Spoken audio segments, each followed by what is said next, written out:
بطريقة جديدة خالص. هنعمل مع بعض حواوشي الاسكندراني بمقادير بسيطة وموفرة جدا وسهلة وموجودة في كل بيت.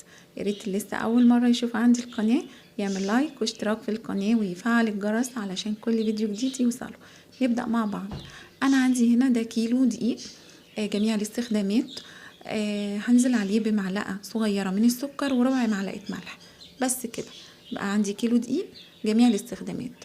هحط عليه معلقة صغيرة سكر وربع معلقة صغيرة ملح وهقلب المكونات بالشكل ده كده. عندي بقى للعجن كوبايتين مية بس زي ما احنا متعودين ما بننزلش بالكوبايتين مرة واحدة. اول كوباية هنزل بيها بالشكل ده كده وهقلب كويس. طريقته سهلة جدا جدا. الحواوشي ده هيعجبكم قوي قوي، مكوناته مغذية جدا. عندي بقى الكوباية التانية بنزل بيها شوية بشوية. ممكن الدقيق ياخد معايا الكوبايتين، ممكن ياخد اكتر من كوبايتين، ممكن ياخد اقل من كوبايتين حسب الدقيق ونسبة الرطوبة فيه. بعجن بالشكل ده كده. احط كمان شوية مية. انا عايزة العجينة تبقى عجينة طرية وناعمة معايا. عندي بالشكل ده كده انا عجنت، اخدت معايا كوبايتين الا ربع مية. يبقى العجين ده اخد معايا كوبايتين الا ربع مية. هنزل بقى على العجينة دي بربع كوباية زيت. يعني انا عجنت خلاص اهي ولمت معايا العجين، ابدا انزل بقى بربع كوباية من الزيت واعجن كويس قوي بالشكل ده كده لغايه ما تشرب معايا الزيت خالص، تبقى عجينة طرية وناعمة. هبدا اخدها على الرخامة عندي واحط تحتها شوية زيت واعجنها لمدة 3 أو 4 دقايق مش اكتر من كده. تبقى العجينة عندي لما نفسها كده وطرية وناعمة جميلة خالص خالص. هبدأ بقى اقطع العجينة اللي عندي في الطبق ده. هدهنه الاول زيت بالشكل ده كده وهبدأ اقطع بقى العجينة عندي كور متساوية الحجم على قد ما اقدر اطلعها كور قد بعضها. انا عندي كيلو دقيق ده عمل معايا تقريبا حوالي 10 كور بالحجم ده كده بالشكل ده. يا رب تجربوها وتعجبكم ان شاء الله. الوصفة دي جميلة جميلة.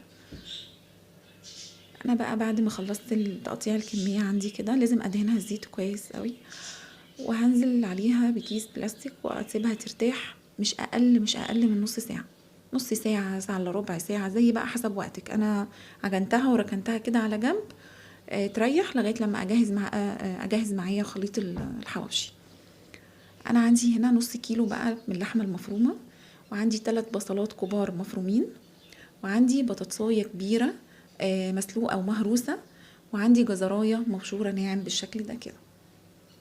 مقادير سهلة وبسيطة. وعندي فلفل حامي ده اختياري مش اجباري، يعني اختياري، يعني حابة تحطيه حطيه مش حابة خلاص.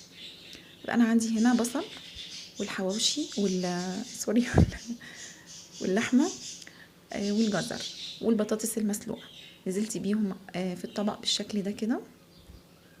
هنزل عليهم بقى بالبهارات.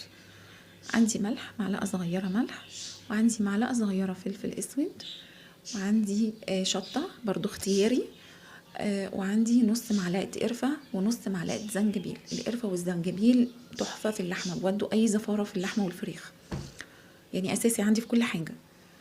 هقلب كده بالشكل ده. هبدأ اقلبها كويس قوي، مش هيبان اي حاجة. يعني شايفين الخليط بعد ما قلبته كويس؟ ولا باين فيها بطاطس مسلوقة، ولا باين فيها جزر، ولا بصل، ولا اي حاجة خالص. بجد تحفة. بتطلع معايا كمية حلوة قوي، مغذية جدا للولاد. يعني بجد هتجربوها اكيد اكيد اكيد، يعني باذن الله هتعجبكم ان شاء الله. انا عندي هنا بقى الفلفل الحامي. انا اخدت قطع من جزء من الخليط بتاع الحواوشي ده، وهعمل الجزء التاني احط عليه الفلفل بالشكل ده كده. هقلبه كويس. طبعا زي ما حضراتكم متعودين كل المقادير هسيبها في صندوق الوصف. بعد انا كده ما خلصت هنزل عليها بمعلقتين من الزيت، بس مش اكتر من معلقتين من زيت. الزيت دوت علشان اعرف امسكها بايدي اكورها عشان احطها جوه العجين. كمان عشان هي ما فيهاش نسبة دهون كتيرة، اللحمة يعني نسبة الدهون فيها قليلة مش كتير. طبعا عارفين الحواوشي لازم يبقى نسبة الدهون فيه كتيرة، ولازم البصل كمان يبقى فيه كتير. عندي بقى هنا العجين بعد ما ريح، شايفين شكله تحفة. شايفين شكل العجينة بعد ما ريحت معايا. هبدأ اخد بقى منها كورة كورة كده، قطعة من العجين هفردها، وهاخد جزء من خليط الحواوشي اللي انا عملته التحفة الجميل ده بالشكل ده كده. شايفين مش ملزق في الايد ولا اي حاجة. هبدأ اقفل عليه العجين بالشكل ده كده. بس بقى عندي بالشكل ده هقفلها كويس قوي من تحت. انا عندي فردت العجين بالشكل ده، بسهل بقى الموضوع على نفسي عشان يبقى سهل شويه. بفرده وبحط جواه قطع العجين وابدا اقفل الاخر. بقفل عندي بالشكل ده كده. انا فردت العجينه، حطيت جواها عملت لها كوره كده من العجين بتاع الحواوشي، خليط الحواوشي. وبقفل عليها بالشكل ده، تبقى اسرع معايا في الشغل.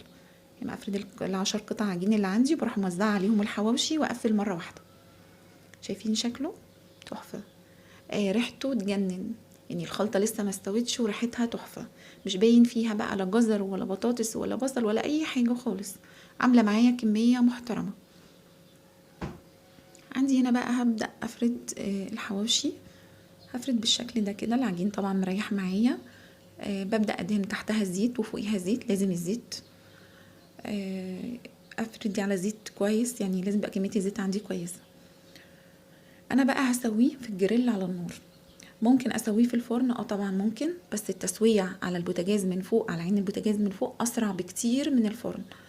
ما عندكيش جريل، طاسة تيفال او طاسة ألمونيوم، اي حاجة خالص، اي حاجة اي حاجة. بس المهم ان انا ادهنها كويس زيت و... و... واغطيها، يعني الصينية اللي هسوي فيها او الطاسة اللي هسوي فيها اغطيها بغطا. انا هنا فردت، حطيت عندي الحواوشي بقى بالشكل ده كده، قلبته الناحية التانية. تقريبا الرغيف بياخد له على النار من 5 ل7 دقايق. انا بفرد واحد تاني اهو كمان، افرده بالشكل ده. تفردي على النار اسهل ما تفردي بره، يعني لو تفردي واحد واحد على النار اسهل بكتير. هنزل عليه، لازم اغطيه كده، لازم الغطا. انا فتحت عليه بعد يمكن دقيقة ونص ولا دقيقتين. شايفين الرغيف منفوخ ازاي من فوق. بقلب بقى كده من تحت، بجد تحفة. وسريعة جدا قوي التسوية على البوتاجاز، اسرع من الفرن، بتطلع نتيجته احلى كمان من الفرن. شايفين هنا بيبدأ يعمل فقاقيع من الهواء. انا الجريلا عندي بتاخد رغيفين جنب بعض. تحفة. انا هنا خلصت الكمية بتاعتي وسويته بقى بالشكل الرائع ده. بجد وصفة سهلة جدا، مغذية قوي قوي قوي علشان الولاد. حاجة كده جميلة، وبإذن الله تعجبكم يا رب. مقاديره سهلة. ممكن اعمل خليط الحواوشي ده واعينه في الفريزر، يبقى من ضمن تجهيزات رمضان. اطلعه واعمله على الفطار او على السحور، سهل جدا خالص. حاجة كده روعة. هفتح بقى معاكم رغيف كده ونشوفه مع بعض. طبعا لسه سخن، مش قادرة اتحكم فيه قوي. بس بجد روعة.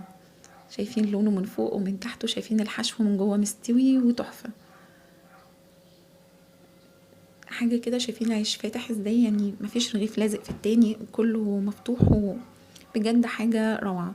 وصفة سهلة جدا جدا وناجحة جدا جدا، اللي لسه أول مرة يعمل حواوشي اسكندراني. حاجة كده جميلة، وإن شاء الله يا رب تعجبكم بإذن الله.